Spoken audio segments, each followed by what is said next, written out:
நண்பர்கள் அனைவருக்கும் வணக்கம். இந்த வீடியோவில் நம்ம நிஃப்டி ஃபியூச்சருக்கான டுமாரோ ப்ரெடிக்ஷன்ஸ் என்ன அப்படிங்கிறத நம்ம டீட்டெயிலாக பார்க்க போகிறோம். ஸோ இதில் இன்ட்ராடே ட்ரேடிங் செட்டப் பார்க்கறதுக்கு முன்னாடி நம்ம ஒரு டெய்லி டைம் ஃப்ரேமோட வேவ் ஸ்ட்ரக்சர் பார்க்க வேண்டிய கட்டாயத்தில் இருக்கும். என்ன ரீசன் அப்படிங்கிறத இந்த வீடியோவில் கிளியராக சொல்கிறேன். ஸோ மறக்காமல் ஸ்கிப் பண்ணாமல் பாருங்கள். அப்போ தான் நான் என்ன சொல்கிறேன்னு உங்களுக்கு டீட்டெயிலாக புரியும். ஒன் டே ஸ்ட்ரக்சர் ஒரு இம்பார்ட்டண்டான வேவ் ஸ்ட்ரக்சராக ரெடி ஆகிட்டு இருக்குது. ஸோ இந்த வேவ் ஸ்ட்ரக்சர் செல்லிங்க்கும் சரி பையிங்க்கும் சரி ரொம்ப ஒரு முக்கியமான வேவ் ஸ்ட்ரக்சராக இருக்குது. அது என்ன அப்படிங்கிறத நம்ம கிளியராக பார்ப்போம். So one day wave structure என்ன அப்படின்னு தெரிஞ்சுக்கலாம். ஒன் டேவோட வேவ் ஸ்ட்ரக்சர் பார்த்திங்கன்னா இந்த ஸ்டேஜில் இப்போ இருக்குது. ஜென்ரலாக பார்த்திங்கன்னா ஒரு ட்ரெண்ட் வந்து பையில் போயிட்டுருக்கு அப்படின்னா இந்த ஹையர் லோவை வந்து பிரேக் பண்ணணும். பிரேக் பண்ணிக்கிட்டு பிரேக் ஆச்சு, எகெயின் வந்து ஒரு லோயர் லோ க்ரியேட் ஆச்சு. இந்த லோயர் லோ இதான் இந்த லோயர் லோ. ஸோ இந்த லோயர் லோவை வந்து பிரேக் பண்ணுச்சு அப்படின்னா அந்த டைம் ஃப்ரேம் வந்து செல் அப்படிங்கிற ஸ்ட்ரக்சரை க்ரியேட் பண்ணுது அப்படின்னு சொல்லுவாங்க. ஸோ என்ன சொல்ல வர அப்படின்னா, ஸோ இந்த லோயர் லோ சரிங்களா, ஒரு ஹையரை போயிட்டு இருந்தது, ஒரு லோயர் லோவை க்ரியேட் பண்ணியிருக்கு. ஆனால் அந்த லோயர் லோவை இன்னும் பிரேக் பண்ணல. ஸோ இந்த லோயர் லோவை வந்து பிரேக் பண்ணுச்சு அப்படின்னா டெய்லி டைம் ஃப்ரேம் செல்லிங்க்கு ரிவர்சல், அதாவது செல்லிங்க்கு சேஞ்ச் ஆகுது அப்படிங்கிறது சார்ட்டோட வேவ் இண்டிகேஷன்ஸ். சரிங்களா, வேவோட ஸ்ட்ரக்சர் வந்து நமக்கு செல் அப்படிங்கிறத, அதாவது டவுன் ட்ரெண்ட் அப்படிங்கிறத நமக்கு இண்டிகேட் பண்ணுது. ஸோ ஒருவேளை மார்க்கெட் இந்த லோவை பிரேக் பண்ணுச்சு அப்படின்னா நல்ல ஒரு பிக் ஃபால் நம்ம எதிர்பார்க்கலாம். சரிங்களா, அது மட்டும் இல்லாமல் இந்த இடத்துல வந்து 1 hour time frame, 30 minutes time frame, intraday time ஃப்ரேம்லாம் என்ன இண்டிகேட் பண்ணுதுன்றது நம்ம பார்த்தோம் அப்படின்னா ஸோ இந்த லோவை பிரேக் பண்ணுறதுக்கு வாய்ப்புகள் இருக்கா இல்லையாங்கிறது நமக்கு இண்டிகேஷன் முன்னாடியே நமக்கு தெரிஞ்சிடும். ஸோ நம்ம இப்போ பார்க்க போகிறது என்னென்னா, இந்த டே டைம் ஃப்ரேம் ரெடி ஆகிறதுக்கு என்ன ரீசன், பையிங்கா செல்லிங்கா அப்படின்னு நம்ம சொன்னோம். ஸோ இந்த வேவ் ஸ்ட்ரக்சர் பிரேக் ஆகிட்டு கரெக்டான இந்த லோ பிரேக் பண்ணிவிட்டு ஒரு ப்ரைஸேஷனை கொடுத்துருயா. நான் எப்பவுமே சொல்லுவேன், ஒரு ஹையர் ஐ போயிட்டு இருந்தது, இதுவும் ஹையர் ஐ தான். ஸோ இந்த லோயர் லோவை பிரேக் பண்ணிவிட்டு ஒரு ப்ரைஸேஷன் கொடுத்து பிரேக் பண்ணிச்சு அப்படின்னா செல் ட்ரெண்ட், டவுன் ட்ரெண்ட் அப்படின்னு நம்ம சொல்கிறோம். ஸோ இந்த லோ வந்து டெய்லி டைம் ஃப்ரேமுக்கு வந்து ரொம்ப இம்பார்ட்டண்ட்டாக இருக்குது. சரிங்களா, ஸோ இந்த லோவை வந்து நமக்கு நல்ல ஃபோக்கஸ் பண்ணக்கூடிய ஒரு இடம் எதுக்கு அப்படின்னு பார்த்தீங்கன்னா, கால் ஆப்ஷனில் யாரெல்லாம் இருக்கிறோமோ அவங்க வந்து இந்த லோ ஒரு வேளை பிரேக் ஆகிட்டு ஃபெயில்ட் ஆகாமல் இருக்கணும், ரொம்ப கேர்ஃபுல்லாக இருந்து அதையும் ஞாபகம் வச்சுக்கோங்க. எப்பயுமே ப்ரைஸேஷன் கொடுத்து பிரேக் ஆனாலும் இந்த லோ வந்து ஃபெயில்ட் ஆகக்கூடாது. அதாவது இது வந்து பிரேக் பண்ணக்கூடிய கேண்டில் டே டைம் ஃப்ரேம் இருக்கிறனால டே டைம் ஃப்ரேம் ஃபெயில்ட் ஆகக்கூடாது, அதை மட்டும் ஞாபகம் வச்சுக்கோங்க. சப்போஸ் ஃபெயில்டு ஆகலை அப்படின்னா பிக் மூவ், டவுன் ட்ரெண்டுக்கு பாசிட்டிவ்ஸ் அதிகம் அப்படிங்கிறது டே டைம் ஃப்ரேம் இண்டிகேஷன் பண்ணுது. ஸோ இந்த லோ பிரேக் ஆகணும் அப்படின்னா நமக்கு ஸ்மால் டைம் ஃப்ரேம் என்ன மாதிரியான வேவில் இருக்குங்கிறத நம்ம தெரிஞ்சுக்கலாம். ஸோ இப்போ பார்க்க போகிறது என்னென்னு பார்த்தீங்கன்னா, நெக்ஸ்ட்டு டே டைம் ஃப்ரேமுக்கு அப்புறம் இன்டர்டே டைம் ஃப்ரேம் என்ன இண்டிகேஷன் பண்ணுதுங்கிறத நம்ம கிளியராக நம்ம செக் பண்ணுவோம். இப்போது 1 hour time frame, 1 hour time frame நம்ம என்ன சொல்லியிருந்தோம்னா, இந்த ரேஞ்சுக்கு மேலே ப்ரைஸேஷன் கொடுத்து பிரேக் ஆகிருக்கு. ஸோ ட்ரெண்டு வந்து பைக்கு சேஞ்ச் ஆகிடுச்சு. ஸோ இந்த சேஞ்ச் ஆகணும்னா இந்த ஹைக்கு போகிறதுக்கான பாசிட்டிவ்ஸ் நிறையா இருக்குது அப்படின்னு நம்ம வந்து ஏற்கனவே ப்ரீவியஸ் வீடியோலையும் சரி நிறையா இதுக்கு முன்னாடியான வீடியோவில் நம்ம சொல்லியிருக்கோம். புதுசாக பார்க்குறவங்க போய் செக் பண்ணிட்டு வந்து பாருங்கள், என்ன சொல்லியிருக்கேன்றது உங்களுக்கு கிளியராக தெரியும். இப்போது 1 hour டைம் ஃப்ரேம் பொறுத்த வரைக்கும் நமக்கு இந்த லெவலுக்கு மேலே ப்ரைஸேஷன் கொடுத்து பிரேக் ஆகிடுச்சு. பட் டெய்லி டைம் ஃப்ரேம் இந்த வேவ் ஸ்ட்ரக்சரில் இன்னும் இருக்குது. ஒருவேளை எகெயின் வந்துட்டு டே டைம் ஃப்ரேம் மேலே கட் பண்ணால் பையிங் நல்ல ஒரு ஹெவி பையிங்காகவும் போகும். சரிங்களா, அதாவது டே டைம் ஃப்ரேமில் நான் சொல்கிறது.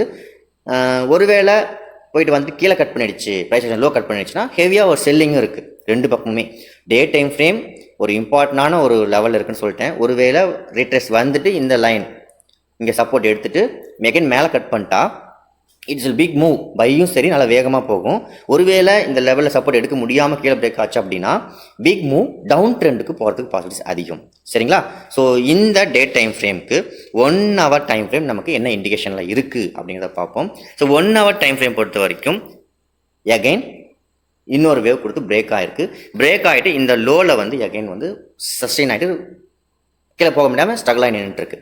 ஸோ ஜென்ரலாகவே வேவ் ஃபார்மேஷன் பொறுத்த வரைக்கும் இந்த லோ ஓகேங்களா, ஸோ இந்த லோ வந்து நமக்கு ஒரு முக்கியமான ஒரு சப்போர்ட் ஜோனாக இருக்கும். ஸோ அதே போல் இந்த வேவ் ஸ்ட்ரக்சரில் நமக்கு வந்து பார்த்திங்கன்னா இந்த லோ வந்து ரொம்ப இம்பார்ட்டண்டான வேவ் ஸ்ட்ரக்சரை கொடுத்துருக்கு. ஸோ 1 hour பொறுத்த வரைக்கும் ஸ்டில் நவ் பை ட்ரெண்டு இன்னும் சேஞ்ச் ஆகலை.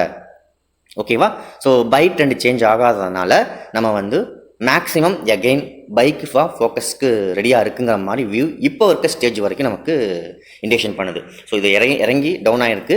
பட் ஆனால் இப்போ இருக்க கரண்ட் ஸ்டேஜ் வரைக்கும் பார்க்குறப்ப பார்த்தீங்கன்னா still now it's buy trend 1 hour பொறுத்த வரைக்கும். சரி, 30 மினிட்ஸ் டைம் ஃப்ரேம் செக் பண்ணிவிடுவோம்.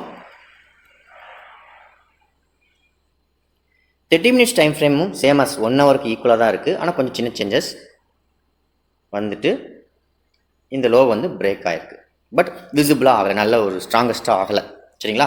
ஸோ மேபி இப்போ 30 மினிட்ஸ் டைம் ஃப்ரேம் ஒருவேளை இந்த லோ பிரேக் பண்ணி கட் பண்ணால் again it will come up to this range. இந்த ரேஞ்ச் வரைக்கும் வரதுக்கு பாசிபிலிட்டிஸ் இருக்குது. ஞாபகம் வச்சுக்கோங்க. நாளைக்கு ஒருவேளை மார்க்கெட் இந்த லோ பிரேக் பண்ணிவிட்டு ப்ரைஸ் ஆக்ஷன் கொடுத்து கட் பண்ணுச்சு அப்படின்னா எகைன் கிட்டத்தட்ட நியரஸ்ட்டாக பார்த்தீங்கன்னா 21,400க்கு வரதுக்கு சான்சஸ் அதிகம். சரிங்களா? ஸோ எதனால் சொல்கிறேன் அப்படின்னா 30 minutes time frame wave structure அந்த மாதிரி இருக்குது. ஒருவேளை மார்க்கெட் இந்த லோ வந்து பிரேக் பண்ணிவிட்டு மேலே பிரேக் ஆச்சுன்னா பை ட்ரெண்ட் கண்டினியூ ஆகிடும் எகைன். ஓகேங்களா? அது என்ன சொல்ல வரேன்னா, இந்த வேவ் இப்படி கட் பண்ணிடுச்சுன்னு வச்சுக்கோங்களேன், டவுன் ட்ரெண்ட் ஆகாமல் இப்படி கட் பண்ணிடுச்சுன்னா எகைன் பை ட்ரெண்டு கண்டினியூ ஆகுதுன்னு அர்த்தம். 30 மினிட்ஸ் டைம் ஃப்ரேம் இந்த லோக்கு கீழே ரெஜிஸ்ட்ரேஷன் கொடுத்து கட் பண்ணால் 21,400 வரைக்கும் வரத்துக்கு பாசிபிலிட்டிஸ் அதிகம். ஓகேங்களா? ஒருவேளை இந்த லெவலில் சஸ்டெயின் ஆகலை அப்படின்னா day time frame price action low break பண்ணுறதுக்கு சான்சஸ் அதிகம். புரிஞ்சுக்குவீங்கன்னு நினைக்கிறேன். நான் சொல்கிறது உங்களுக்கு கிளியராக புரிஞ்சிருக்குன்னு நான் சொல்கிறேன். ஏதாவது டவுட்ஸ் தான் நீங்கள் கமெண்ட்ஸ் பண்ண, நான் அதை வந்து நான் கிளியர் பண்ணுறேன். ஓகேவா? அதாவது small time frame 1 hour and 30 minutes still now it's buy trend. பையில் தான் என்ன இருக்குது. ஒருவேளை இந்த பையில் இருக்கிறது ரிவர்ஸ் ஆகணும், சேஞ்ச் ஆகணும் அப்படின்னா இந்த லோ வந்து ப்ரைஸ் ஆக்ஷன் கொடுத்து கீழே கட் பண்ணிடுச்சுன்னா கால் ஆப்ஷனில் இருக்கவங்க கொஞ்சம் கேர்ஃபுல்லாக ஃபோக்கஸ் பண்ணுங்கள். எகைன் 21,400 வரைக்கும் வரதுக்கு சான்சஸ் இருக்குது. அங்கே வந்துட்டு எகைன் உங்களுக்கு புல் பேக் ஆகலாம் பை ஆகிறதுனா. சரிங்களா? ஒருவேளை இது நடக்காது அப்படின்னா எகைன் இந்த ஏரியாவில் பைக்கு சாதகமாக ப்ரைஸ் ஆக்ஷன் நடந்துச்சுன்னா பை டென் கண்டினியூ ஆகிடும். So small time frame 30 minutes and 1 hour buy டெனில் தான் இன்னும் இருக்குது. இந்த லெவலுக்கு கீழே மார்க்கெட் வந்து ப்ரைஸ் ஆக்ஷன் கொடுத்து பிரேக் பண்ணிடுச்சுன்னா டே டைம் ஃப்ரேமான ப்ரைஸ் ஆக்ஷன் லோவை பிரேக் பண்ணுறதுக்கு சான்சஸ் அதிகம். சரிங்களா? ரொம்ப கேர்ஃபுல்லாக நாளைக்கு நம்ம நெக்ஸ்ட் ட்ரேடிங் செஷனில் நம்ம கால் ஆப்ஷன் ஹோல்டிங் பண்ணியிருக்கோம். ஏன்னா ஆல்ரெடி ஸ்மால் டைம் ஃப்ரேம் மேலே பை கண்டினியூ ஆகிற மாதிரி நமக்கு இண்டிகேட் பண்ணிகிட்டு இருக்கு. ஆனால் ஏன் பை போக முடியாமல் ஸ்ட்ரகிள் ஆகிட்டு இருக்கு அப்படிங்கிறத நம்ம அனலைஸ் பண்ணுறப்போ தான் டே டைம் ஃப்ரேம் வந்து நமக்கு ஒரு பிக் பையிங்கோ பிக் செல்லிங்கோ ரெடி ஆகிறதுக்கு ஒரு வேவ் ஃபார்மேஷனுக்கு க்ரியேட் பண்ணிகிட்ருக்கு. சரிங்களா? ஸோ ஒருவேளை நாளைக்கு மார்க்கெட் இந்த லோவை நம்ம ஃபோக்கஸ் பண்ணணும். இந்த லோவில் வந்து ஒருவேளை மார்க்கெட் ஃபெயில்டு ஆகிடுச்சுன்னா எகைன் பை கண்டினியூ ஆகிடும். அப்படி இல்லாமல் இந்த லோ வந்து ஃபெயில்ட் ஆகாமல் வந்துச்சு அப்படின்னா டே டைம் ஃப்ரேமான ப்ரைஸேஷன் லோ பிரேக் பண்ணுறதுக்கு அதுக்கு சான்சஸ் இருக்குது. ஒருவேளை இங்கே வந்து ஃபெயில்ட் ஆச்சுன்னா இது என் பையும் கண்டினியூ ஆகலாம். ஸோ அதை ஃபெயில்ட் ஆகும்போது அதை பற்றி நம்ம யோசிப்போம். ஸோ நாளைக்கு நம்ம ஃபோக்கஸ் பண்ண வேண்டிய இடம் இதுதான். என்னை பொறுத்த வரைக்கும் கேப் டவுன் ஆகி ரெட் பாரோ க்ரீன் பாரோ வந்தாலும் ஆச்சரியப்படுறதுக்கு இல்லை. எப்படின்னு பார்த்தீங்கன்னா இந்த ஸ்டேஜில் இருக்குது. ஸோ கேப் டவுன் ஆகிட்டு க்ரீன் பாரா போட்டு பையிங்கும் போகலாம், மேபி நடக்கலாம். அல்லது டார்கெட்டை ரீச் பண்ணிவிட்டு இங்கேருந்து கேப் டவுன் ஆகி க்ரீன் பாராவும் போகலாம். அதாவது கேப் டவுன் ஆகிட்டு க்ரீன் பாரா வந்து இப்படியே பை கண்டினியூ ஆகவும் செய்யலாம். ஸோ என்ன நடக்குது, ஓப்பன் எங்கே அப்படின்றத நம்ம டிசைட் பண்ண முடியும். அதாவது லைவில் வந்து பிரேக் ஆனால் வேறு விஷயம், கேப் டவுன் ஆனால் நம்ம அந்த பாரை வந்து கொஞ்சம் கேர்ஃபுல்லாக நோட் பண்ணணும். கேப் டவுன் ஆனால் இந்த ப்ரைஸ் ஆக்ஷன் வந்து ஃபெயில்டுன்னு அர்த்தம். சரிங்களா? ஸோ அதனால் கேப் டவுன் ஆகுனா இந்த ப்ரைஸ் ஆக்ஷன் உருவார வரைக்கும் நம்ம வெயிட் பண்ணணும். அதுக்காக சொல்ல வரேன். ஸோ உங்களுக்கு நான் என்ன சொல்கிறேன்னு கிளியராக புரிஞ்சிருக்குன்னு நினைக்கிறேன். ஸோ நாளைக்கான இன்ட்ராடே ட்ரேடிங் லெவல்ஸ் இதுதான். ஸோ ப்ரைஸ் ஆக்ஷன் லோ, இந்த லோ ரொம்ப ஃபோக்கஸ் பண்ணணும். ஒருவேளை ஃபெயில்ட் ஆச்சுன்னா இந்த லோ பிரேக் பண்ணி பிக் மூவ் டவுன் சைடில் ஃபோக்கஸ் ஆக போகுது. எது வரைக்கும் போகலாம் அப்படிங்கிறது ரொம்ப இம்பார்ட்டண்டான ஒரு விஷயம். ஒருவேளை மார்க்கெட் வந்து டவுன் ஆச்சு அப்படின்னா, ஒருவேளை ப்ரைஸ் ஆக்ஷன் லோ பிரேக் ஆச்சுன்னா பிக் மூவ்னு சொல்கிற மாதிரி அது எது வரைக்கும் போகலாம் அப்படின்னு பார்த்தீங்கன்னா 20,200 இந்த லோ பிரேக் பண்ணுச்சு அப்படின்னா உங்களுக்கு 20,200 வரைக்கும் ஒரு நல்ல ஒரு ஃபாலுக்கு நாம் எதிர்பார்க்கலாம். ஸோ இந்த பிக் ஆப்பர்ச்சுனிட்டி பை சைடா செல் சைடா அப்படிங்கிறது தான் இருக்குது. ஸோ இந்த லோவை பையிங் ஆகுதா அல்லது